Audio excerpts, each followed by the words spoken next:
pues lo creo en el dulce nombre de Cristo Jesús y te doy gracias nuevamente. Amén y amén. Ahora bien, retomando el texto bíblico en el cual David, desde el versículo número 18 en adelante, formula una oración. Todo lo que usted ha podido leer junto a mí, desde el verso 18 al verso número 29, es una oración de parte de David, luego de haber escuchado del profeta Natán, ¿sí?, que él no habría de edificarle casa al Señor, sino que lo haría un hijo suyo, refiriéndose estrictamente a quien, a Salomón. ¿Cuál fue la causa de manera especial o esencial por la cual David no pudo concretar el deseo de su corazón? ¿Cuánto lo recuerdan? ¿Por qué David no pudo construir el templo al Señor? Porque por medio de su mano había dado muerte a mucha gente. Esto hasta cierto punto, si bien es cierto, lo hizo por ordenanza de Dios, ya que Dios mismo lo puso en batalla para poder sacar del territorio de Israel a todos cuantos persistían, sí, no solamente en estar ahí, sino persistían también en pecar, en idolatrar a sus dioses. Mi amado hermano, David no era el hombre que Dios había preparado para que le levante su casa o su templo. Por lo menos David era conocido como un hombre valeroso en batalla. Y esa fama Dios de alguna manera no la quiso sin tocar, porque Dios mismo se la había otorgado. Recuerde que David desde muy tierna edad ya era reconocido entre el pueblo como un vencedor, como aquel que había matado a un gigante, y aún, ya cuando salía en batalla de manera permanente o continua, el pueblo inclusive le había dedicado un himno o un cántico de alabanza, sabiendo, mi amado hermano, que esto causó, diríamos, el detonante para que Saúl se ensañara contra él. El pueblo cantaba y entonaba diciendo: Saúl mató a miles, pero David a sus 10,000. Esto era por la fama de luchador que él tenía. Y querido hermano, pero Salomón, su hijo, sería el que habría de concretar el deseo o el anhelo del corazón de ¿quién? De su padre David. ¿Qué significaba el nombre de Salomón? Pacífico. Recuerde esto. Dios quería que un hombre pacífico también fuese el que tuviese la dignidad de hacer su casa. Ahora, analizando en breve, para terminar esta oración que hace David desde el verso 18 al verso número 29, en la primera parte lo he separado en dos, diríamos en dos porciones. En la primera, él hace alusión de cómo Dios ha escogido a Israel como pueblo de Dios. Si va conmigo, por favor, si venga al capítulo número 7 de Segunda de Samuel, versículo número 23, mira lo que dice David en su oración a Dios. ¿Y quién como tu pueblo, como Israel, nación singular, o de alguna manera una nación muy, diríamos, especial en la tierra? Porque fue Dios para rescatarlo por pueblo suyo y para ponerle nombre, es decir, identidad, y para hacer grandezas, dice ahí, a su favor, y obras terribles a tu tierra, por amor de tu pueblo, que rescataste para ti de Egipto, de las naciones y de sus dioses. Ahora, David reconoce que Dios había tenido, algo, diríamos, de preferencia para con esta nación de Israel. Pero, viendo la Escritura, vemos que la Biblia me anticipa, o por lo menos me hace saber, que Dios elige a Israel como parte de su pueblo para bendecirlo, no porque Israel haya sido merecedor de esta dignidad. Al contrario, cuando vamos a Deuteronomio, y acompáñenme por favor al quinto libro de la Biblia, en el capítulo número 7, mire por favor qué nos enseña la Escritura, para poder saber por qué causa Dios eligió a Israel y no a otra nación. Más allá de la promesa que Dios había dado a los patriarcas, hablando desde el mismo Abraham, Deuteronomio capítulo número 7 deja algo bien esclarecido para considerar la intención de Dios al escoger a Israel. ¿Ya lo tiene?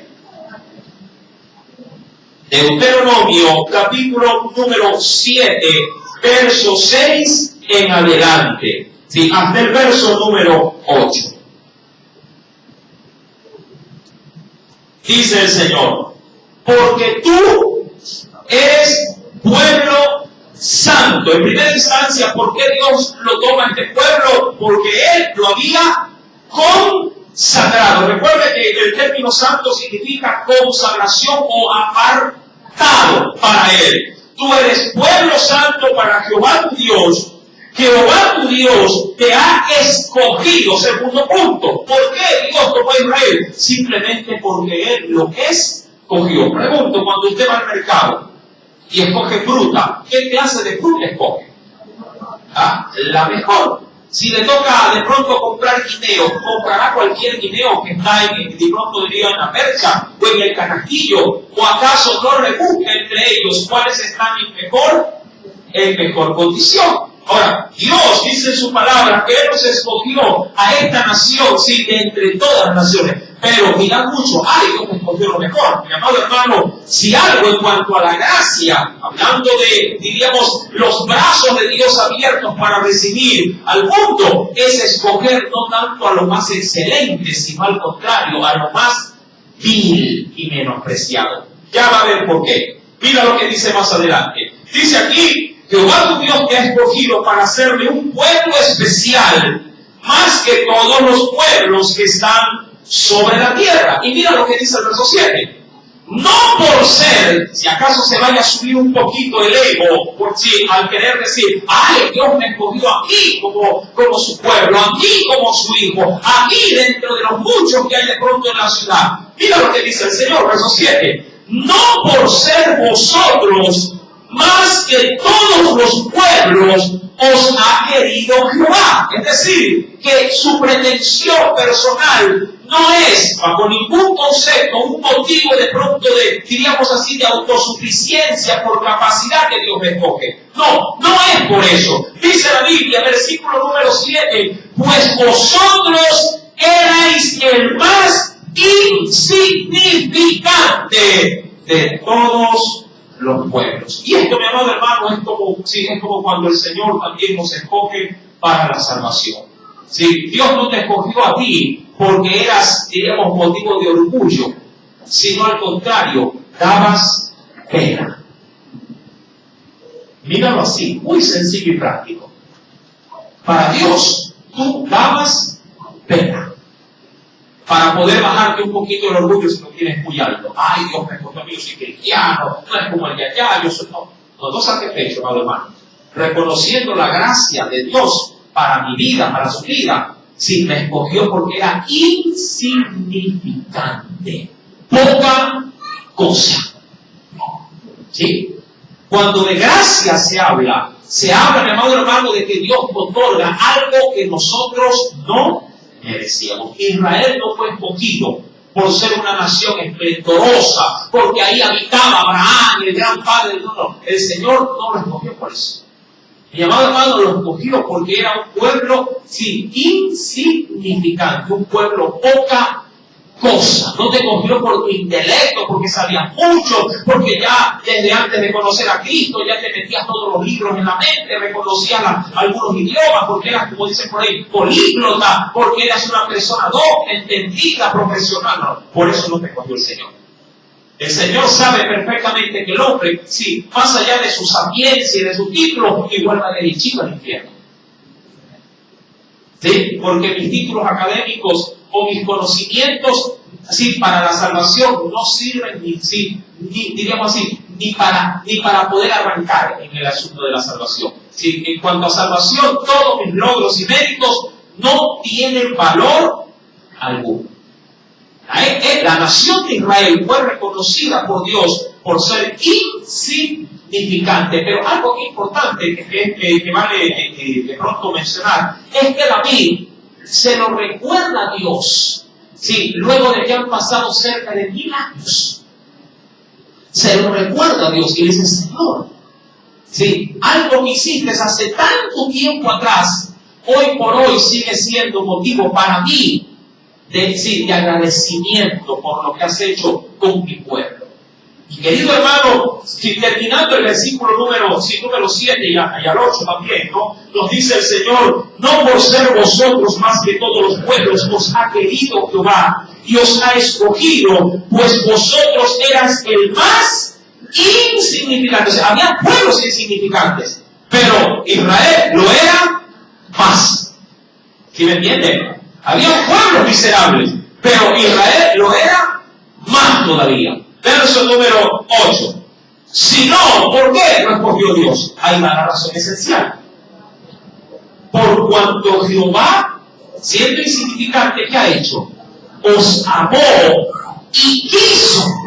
A él se le antojó poner esto en su corazón. Quiso guardar el juramento que juró a vuestros padres. ¿Y qué hizo? Os ha sacado Jehová con mano poderosa y os ha rescatado de servidumbre de la mano de Faraón, rey de Egipto. Ahora, una vez que tenemos bien claro, sí, en esta primera parte de oración, que Dios, todo lo que David menciona en oración, agradeciéndole porque ha escogido a Israel y lo ha engrandecido, hoy por hoy ya sabemos que lo hizo por pura misericordia, lo hizo como un pueblo que no tenía nada de valor. Si esto lo quiero traspasar a tiempos actuales, esa misma labor Dios la ha hecho conmigo, también la ha hecho con usted. De entre los moradores de la tierra, sí, que ahora está hablando con usted, antes no te valía ni 2 ni 2 reales, ni un céntimo. Amén. Dios puso su mirada en amor a Jesús para que la misericordia de su salvación me alcanzase. Y así como me ha alcanzado a mí, también lo ha alcanzado a usted, que no servía en el mundo, pero en las manos de Dios ahora usted es algo muy valioso. Amén. Y eso es un motivo de gran alegría para David y también para mí. Cuando vamos, pues, amado hermano, a 2 de Samuel, capítulo número 7, versículo, leo por favor, sí, número 24, David corrobora esta situación al decir en la oración, porque tú estableciste a tu pueblo Israel por pueblo tuyo. ¿Y por cuánto tiempo lo hizo? ¿Por cuánto tiempo? Para siempre. Qué importante, mi querido hermano, si es poder reconocer siempre las misericordias de Dios. No duran 3 meses, no caducan. No tienen, diríamos así, fecha de expedición. Los productos que usted compra tienen fecha de caducidad. Aún el mejor producto que usted compre, o artículo que usted compre en esta tierra, tiene garantía limitada. ¿Quién le dice a usted? Compre esto, por ejemplo, compre esto, que esto le va a durar toda la vida. Todo se daña, ¿verdad? Todo al término del uso se desgasta. Y todo a la larga así tiende a fenecer. Mi amado hermano, no así la promesa de Dios. Ahora, eso es su primera parte. La segunda parte que es importante realzar en esta oración de David es cómo David tiene depositada la fe en las promesas de Dios, en la palabra. ¿Por qué digo esto? Mira lo que dice el versículo 25, del cual lo termina, también acelerando en los 2 últimos versos del capítulo 7. Mira cómo dice el verso 24. Versículo 25. Ahora pues, Jehová Dios, mira lo que dice, confirma para siempre. ¿Qué cosa? Ahora, ¿a dónde apunta David con el Señor? ¿O de qué se agarra David? Para poder, diríamos, estar siempre bajo la esperanza de ese Dios. Se agarra a su palabra. Ahora, ¿a qué te agarras tú, mi amado hermano? Te agarras a los milagros, te agarras, de pronto simplemente a ciertos destellos de misericordia de cada día. Mi amado hermano, el creyente debe de agarrarse cada día de la palabra. Dice esta preciosa oración, verso 25, confirma para siempre la palabra que has hablado sobre tu siervo, sobre su casa, y haz conforme, otra vez le dice, conforme a lo que has dicho. Esta situación se repite constantemente verso a verso, desde el verso 25 en adelante. Si viene conmigo, por favor, al versículo número 28, le dice aquí: ahora pues, Jehová Dios, tú eres Dios, y tus palabras, otra vez, son verdad. Si sigue leyendo conmigo el versículo, mi querido hermano, 28 dice: y tú has prometido, aduciendo su palabra, bien a tu siervo. Verso 29: ten ahora a bien bendecir la casa, dice aquí, de tu siervo, para que permanezca perpetuamente delante de ti, porque tú, Jehová Dios, lo has, yo también en el azul, porque tú lo has dicho, es decir, porque tu palabra así lo has decretado. Y si tú lo has dicho, ¿quién podrá hacerte cambiar de opinión? ¿Sí? Venga conmigo, por favor, a la Escritura. Veamos un texto muy importante dentro también de otros pasajes bíblicos. Venga, por favor, a la primera carta, perdón, al libro de Salmos primero. Primero vayamos al libro de los Salmos. Libro de los Salmos.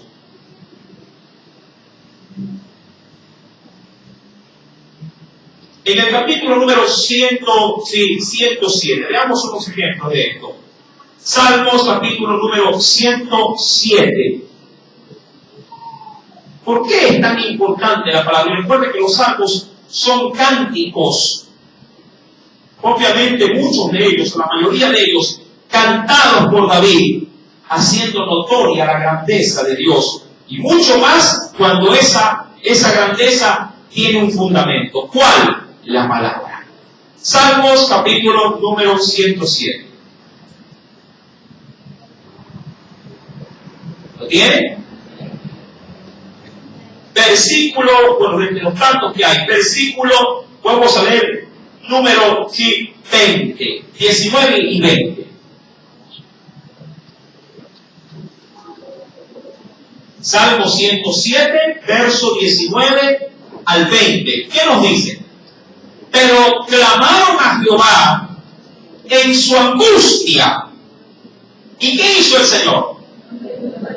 Y los libró de sus aflicciones. Ahora, hasta aquí se oye, diríamos, este cántico, se oye como una respuesta ante el clamor, como lo dice Jeremías 23, verso 3. ¿Qué dice ese texto? Clama a mí y yo te responderé. Ahora, ¿qué es lo que quiero resaltar con el verso 20, que todavía no lo leo?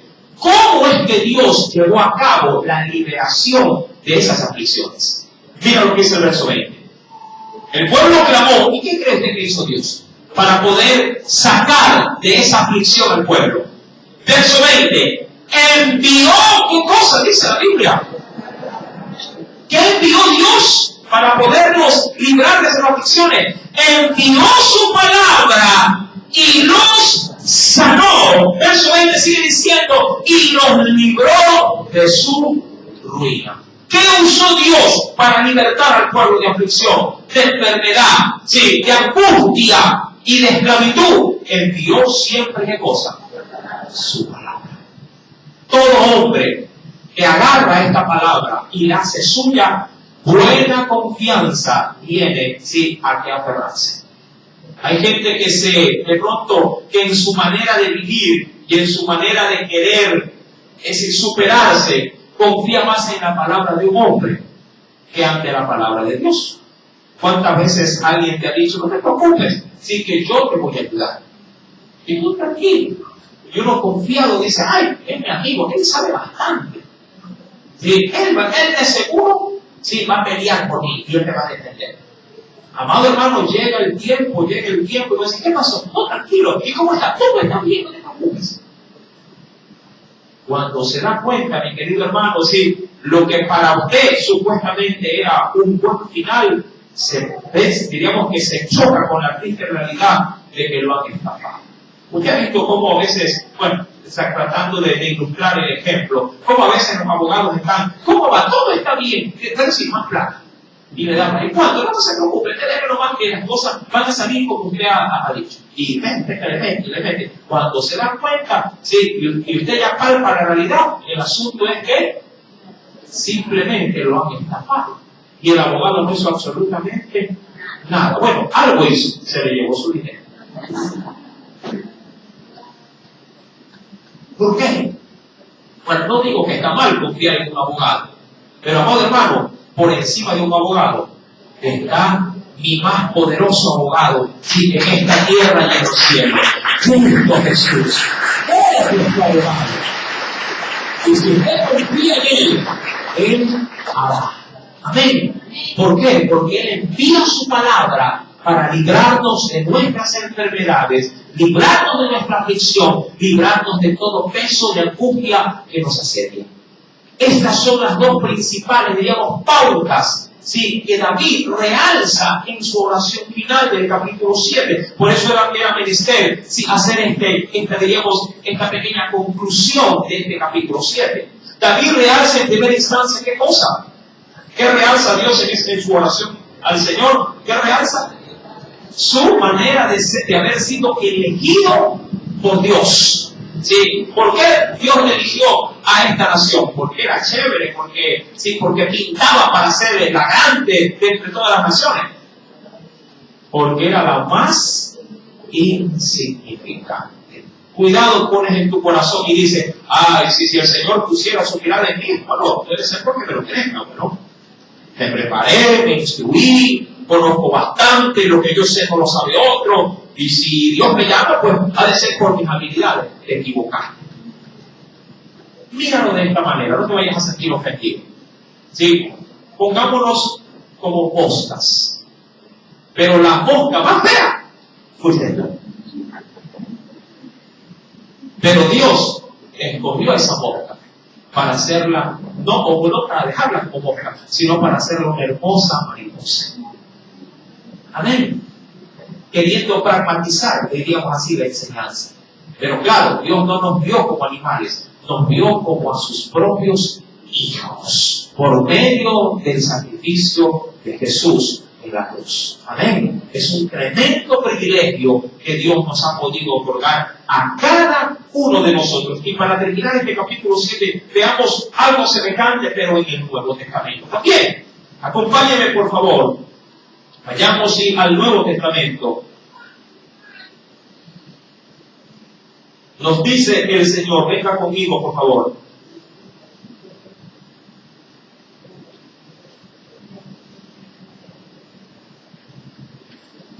En los Evangelios, mi querido hermano. En el Evangelio según San Juan. Evangelio según San Juan. En el capítulo número 6, no podemos dejar a un lado a nuestro Salvador. Evangelio según San Juan, capítulo número 6. ¿Ya lo tiene? Evangelio según San Juan, capítulo número 6. Mira lo que nos dice el Señor en los últimos versículos. Verso número, sí. Vamos a leer para tomar ilación en la lectura. Verso 66 al versículo número, sí, 68. Mira lo que nos dice. ¿Ya lo tiene? Dice el Señor, desde entonces muchos de sus discípulos volvieron. ¿A dónde volvieron? Es decir, que abandonaron las filas del Evangelio.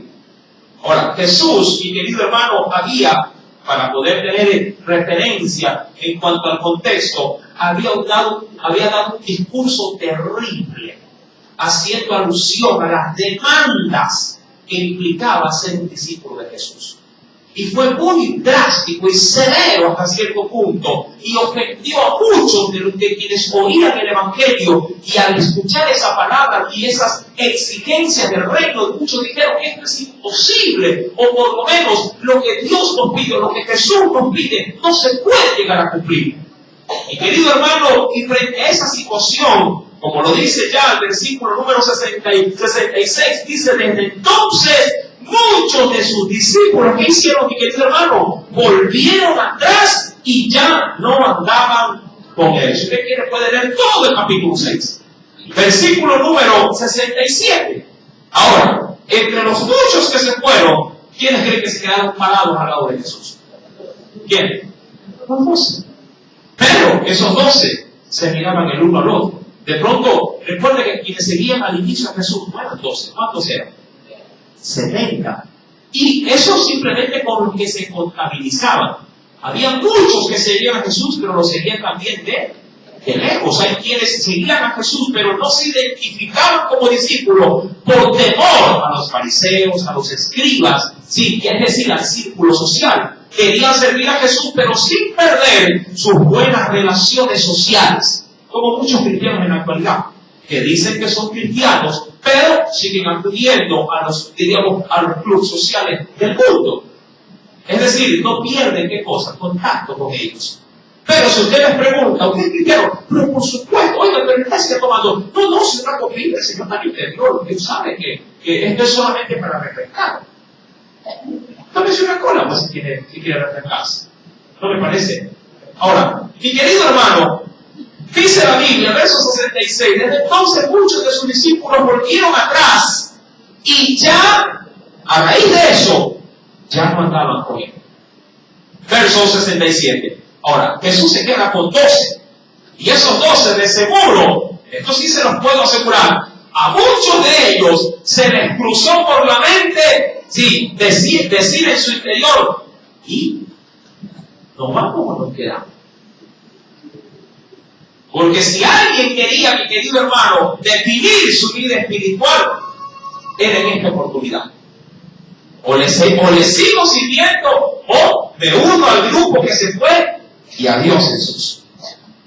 Dijo entonces Jesús a los 12. ¿Qué les dijo? ¿Queréis acaso? Ahora, la pregunta es válida. ¿Por qué cree que Jesús les pregunta? ¿Ah? Yo le pregunto esto a manera de ejemplo solamente. En el caso de las damas, hoy venían conversando las damas que cuando recordamos de la flor de Bastión, venían hablando acerca del alumbramiento, del tarif y todo eso, ¿sí? Y yo le pregunto a las damas, sobre todo, que son las que tienen diríamos, este metabolismo, ¿sí?, del embarazo.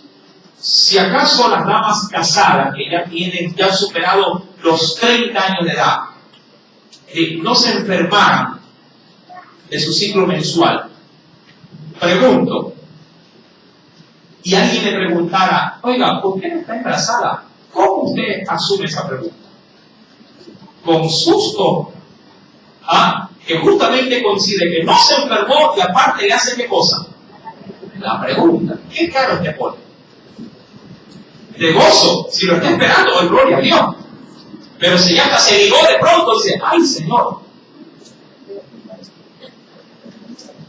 Para que Jesús haya hecho esta pregunta, es porque vio en la cara de los 12, bien plasmada, ¿qué cosa? La duda, la incertidumbre. Como a muchos cristianos, cuando ya las demandas de Dios cada día que caminan en Cristo, diríamos así que el embudo se acorta más, se encierra más, y dicen, ¡ay, Señor! La verdad que ha sido duro ser cristiano. Para muchos, mi amado hermano, sobre todo aquellos que vienen a esta iglesia, ¿sí?, muchos días han venido. Yo estaba el otro día preguntando, hace unas semanas atrás, preguntando a la hermana Tañita, que ella lleva los requisitos de la iglesia, y digo, ¿cuántos han venido? ¿Cuántos han cruzado por estas sillas? ¿Cuántos piensan ustedes que son? Los que han entrado, así sea por una sola vez en la iglesia, han entrado y han salido. ¿Cuántos? Denme un número. ¿Cuántos? A ver, quiero escuchar un número, a ver. ¿Cuántos?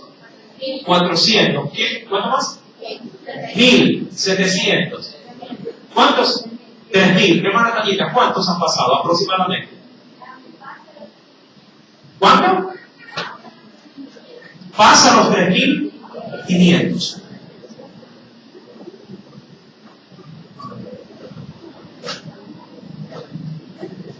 Usted se imagina haber metido aquí 3.500.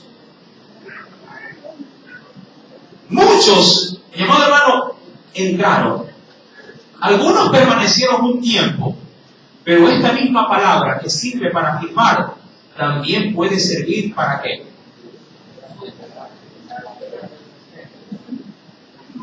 Para limpiar y sacar también lo que no es de Cristo. No digo que todos los que vinieron no eran de Cristo, pero no todos se ajustaron a las demandas de Cristo por su palabra. ¿Por qué? Porque tienen la palabra de Dios, porque por ahí va el asunto de la enseñanza. La palabra de Dios, si bien es cierto, es grande y poderosa, y hacemos bien en creer en ella y esperar en ella, pero ella también hacia mí me demanda obligaciones y responsabilidades para poder recibir esas promesas que Dios me ha dejado en este precioso libro. David lo sabía. Por eso es que David tenía bien claro, diríamos así, el escenario de lo que significaba ser un hijo de Dios. La Biblia, porque quiero llegar al término del cual, luego de que Jesús hace la pregunta, verso 67 dice, ¿queréis acaso iros también vosotros? Mira lo que responde Simón. Señor, me dice, ¿a quién iremos? O por lo menos, ¿en quién vamos a confiar? Tú. Y esto es importante reconocerlo. No importa el tiempo que tengamos como discípulos. No importa si aún esa palabra todavía no se ha hecho real en mi vida. Aquel que tiene depositada su certeza, su seguridad, su confianza, su convicción en Dios, no importa si la palabra de Dios todavía está a la espera, en el turno. ¿A cuánto les ha tocado coger un ticket, llegar a la institución, verdad? Verlo con alegría y de pronto usted tiene el número X, ¿ve? Por cualidad. Y tú cambia. 25 y dice, 360. Muchos reciben promesas de Dios con ese mismo, diríamos así, lapso de tiempo. ¿Qué tanto usted, en cuanto a resistencia, en fe, en esperanza, está dispuesto a seguir sentado esperando que le toque el número? Muchos hacen esto. De entrada, muchos hacen esto. 25, 360. No, yo mejor me voy. Tengo cosas que hacer. Otro día,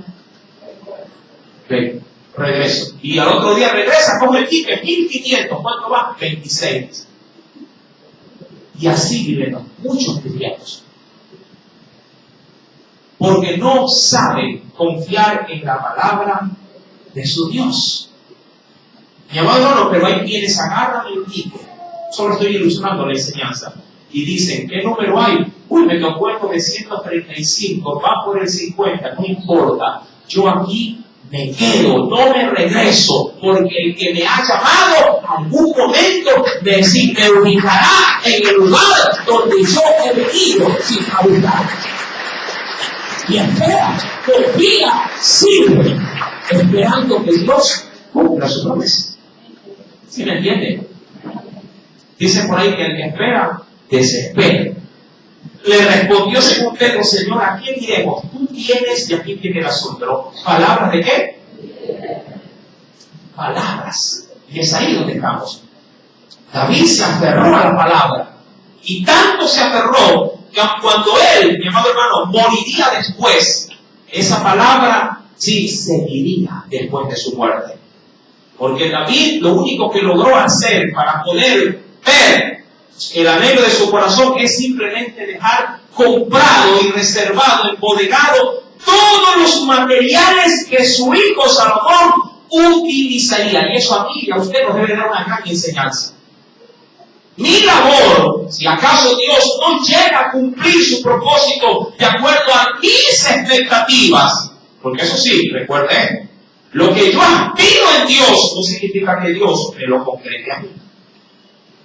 Pero tampoco por ello mi fe puede llegar a quebrantarse. Mucha gente podría llegar a decir, hermano, si a mí el Señor un día en un sueño hace años Me dijo que yo le iba a servir en tal o cual área, o me iba a llamar al pastorado, me iba a usar, o me iba a sacar de este país a ser misionero, organizador. Ya han pasado 5 años, 10 años, 15, 20 años, 30 años, está cada día más joven. Lo contrario, ¿no? Con menos fuerza, y dice, uy, hermano, sí, yo creo que a la verdad Dios no va a cumplir eso. Y mengua. Mi querido hermano, si Dios lo prometió, puede ser que de pronto en tu vida no se concrete eso, pero bien pudiera ser que en la vida de los tuyos Dios lo haga firme. ¿Qué te toca a ti hacer en todo ese trayecto? ¿Cruzarte de brazos? No. Prepara a tu hijo, prepara a tu descendencia, déjale todo listo, porque Dios puede glorificarse, sí, en la descendencia que sale de tus lomos. Porque yo te pregunto, si tu hijo se ganara la lotería, ¿cómo reaccionarías tú como padre? ¿Ah? ¿Te estrellarías contra la pared? ¡Ay, Dios se va a tener que desgracia! ¿Qué harías como padre? ¿Ah? ¿No te alegrarías? Porque la alegría de tu hijo, ¿acaso no es tu alegría? ¿Verdad? El bienestar de él, ¿acaso no será tu bienestar? Mi amado hermano, la palabra de Dios es firme. David, si retomamos por favor el capítulo 7, así lo cree. Verso 28 dice, ahora pues Jehová Dios, tú eres Dios. Y tus palabras, ¿qué son? Son verdad. Y tú has prometido este bien a tu siervo. Verso número 29 termina el capítulo. Ten ahora a bien bendecir la casa de tu siervo para que permanezca perpetuamente delante de ti. Porque tú, Jehová Dios, lo has, porque tú lo has dicho. Y con tu bendición será bendita la casa de tu siervo para siempre. Ahora, qué preciosa esperanza. No sé si alcanza a entrar al capítulo 8, pero, mi amado hermano, estas dos áreas son las que David, sí, magnifica la grandeza de Dios. Primeramente en la elección y seguidamente en la esperanza a su palabra. Nunca, mi querido hermano, por muchos años que tengas de conocerle al Señor, nunca, si vayas a poner en tu corazón, un despropósito en Dios. Dios te escogió, te agradece siempre por ello. Y Dios te dio su palabra como una boya en medio de un mar que está agitado para que no te hundas. El hecho de que no veas el barco que venga en tu rescate no significa que Dios se ha olvidado de ti y no significa que vas a morir en el mar. Porque si tienes la boya, quedarás siempre a salvo y tienes que esperar aguardando, en este caso, la esperanza. ¿Sí? ¿De qué? De la resurrección. En Dios tenemos algo en que aferrarnos. Cristo, mi amado hermano, es la esperanza viva de la palabra de Dios. Queridos hermanos, dicho esto, terminado este capítulo 7, dice el verso número 1, vamos a dejar los preámbulos de este capítulo.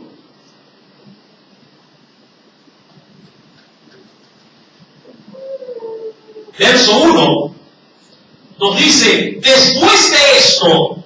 Ahora, usted recordará que el capítulo número 7, yo le había anticipado, cuando se inició el estudio del capítulo 7, yo le había anticipado algo. ¿Qué le había anticipado?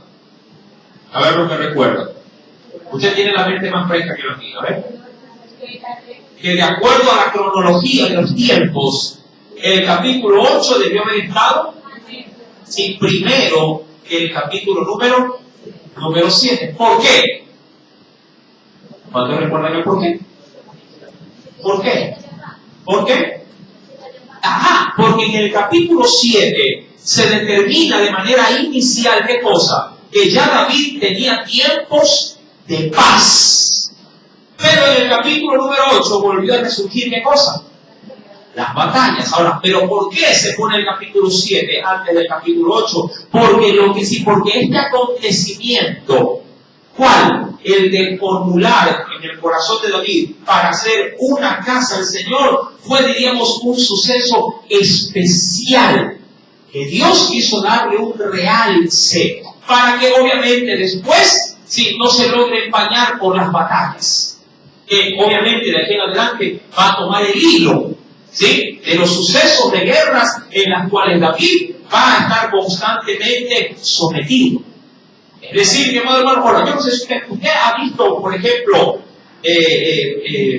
películas donde se narra una historia X, y de pronto con un personaje de esa película, él de pronto teniendo algún acontecimiento en el presente, pero que tuvo un efecto en el pasado, usted podrá de pronto considerar en las películas de este asunto que él se queda como pensativo y luego sale otro escenario donde él está más joven y pasa un acontecimiento X, así también, pero que tiene relación con el presente. ¿Sí ha podido? No sé si lo estoy confundiendo más o lo estoy iluminando. ¿Sí? Pero quiero simplemente que entre en el escenario bíblico. ¿Sí?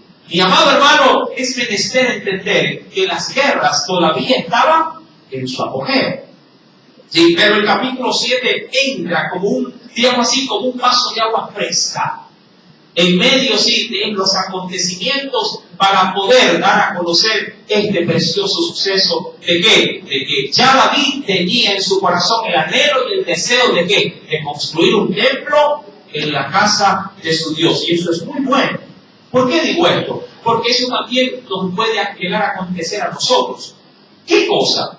Usted puede estar pasando por muchas pruebas, puede estar pasando por muchas dificultades, puede estar pasando acontecimientos en su vida de pronto de un desmoronamiento de todas las cosas. Se le está cayendo el hogar, se le está cayendo el trabajo, se le está cayendo su círculo social. Sí, puede estar pasando cosas terribles.